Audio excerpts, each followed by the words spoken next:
We talked a lot about Triple H taking over creative, but what about Stephanie McMahon as co CEO of the WWE? Freddie Prinze Jr. is back with his new season of his podcast, and he weighed in on his thoughts about Stephanie McMahon taking over the position as co CEO of the WWE, along with Nick Khan. Freddie Prinze Jr. knows them both, he's familiar with both of them.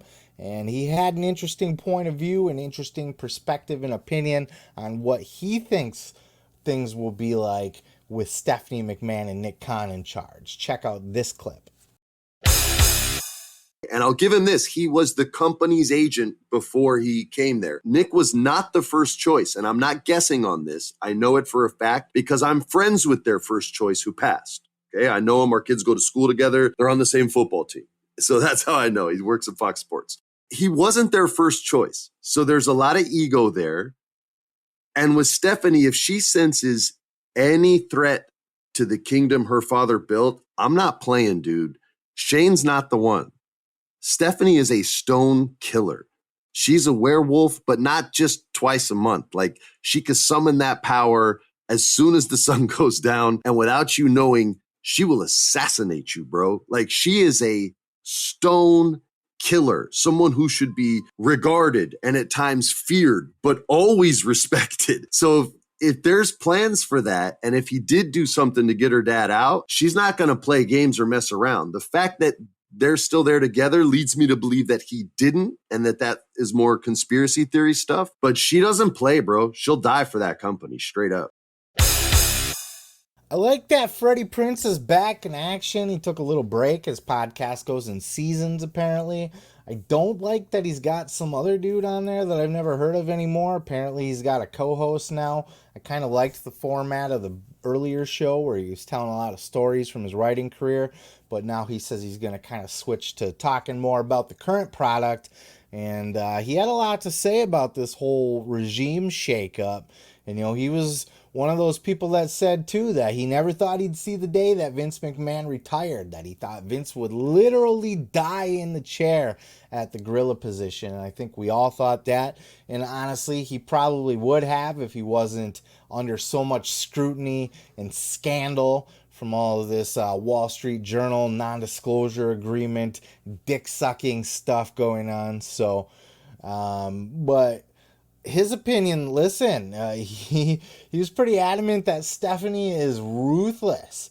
And I think we've all seen that over the years. As much as we hear now that people are pretty happy that Stephanie's in charge and she's pretty well liked backstage, has a good relationship with everybody.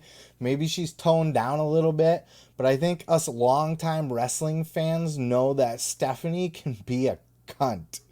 And, if you're offended by the word cunt, you're a cunt.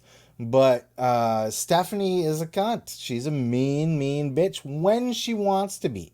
By all accounts, she's very kind, very sweet, very caring, friendly, and, really fights for her talent and believes in them. And a lot of people have a lot of love and respect for Stephanie.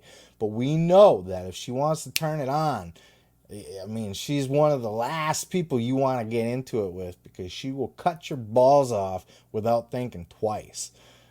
Stephanie can be very ruthless, very vindictive, and she's got that Vince McMahon-ness in her. She's got that ability to be the boss and be the boss with an iron fist and be a bitch if she needs to be a bitch.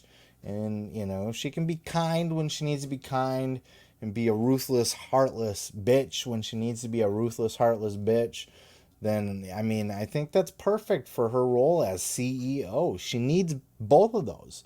She needs to be able to stand up for herself and not be a pushover. She needs to be able to be the final say. She needs to be able to be a fucking boss with an iron fist, but still have the kind heart and compassion that maybe Vince didn't have. And I think Stephanie has the perfect mix for that. And as for Nick Khan, Freddie said that he knows Nick Khan as well.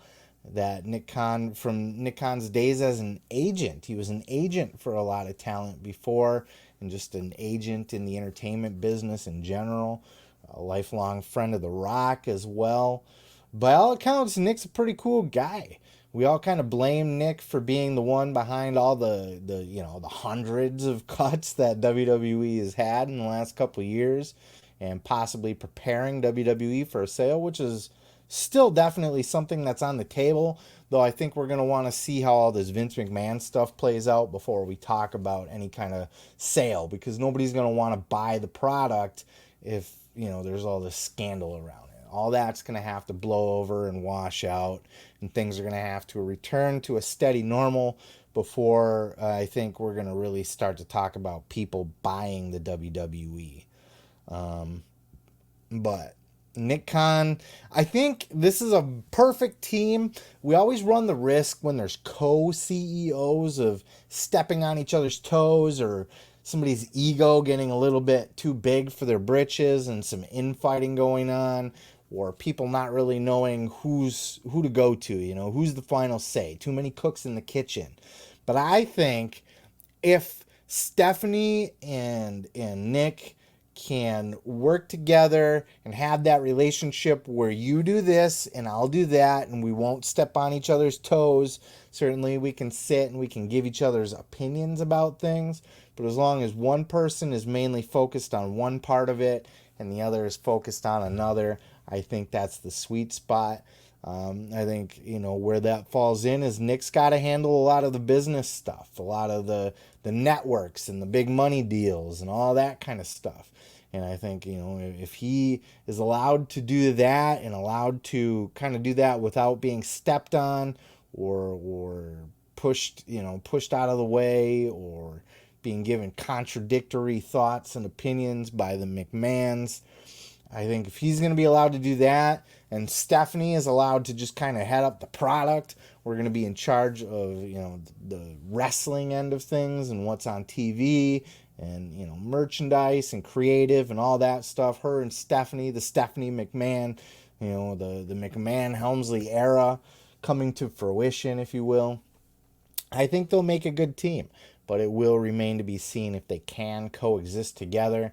And if Nick Khan really is a shady motherfucker, if he really is trying to snake his way into a takeover of the business. We've heard a lot of those kind of rumors. And fuck, if he is, I mean, this was the guy, Triple H, just a couple months ago. I put a meme up on my Facebook and Twitter of it was like the Mortal Kombat where you keep working your way up. Triple H was defeated, and then Stephanie McMahon was defeated. Both of them were out of the picture, essentially. And there's only one left, Vince McMahon. But now, with Vince McMahon taken out, Triple H and Stephanie are right back up and in. And I think that's the sweet spot. I really do. I think they have the perfect balance. It's just, can they all coexist? It shall remain to be seen. But, from a Freddie Prinze Jr.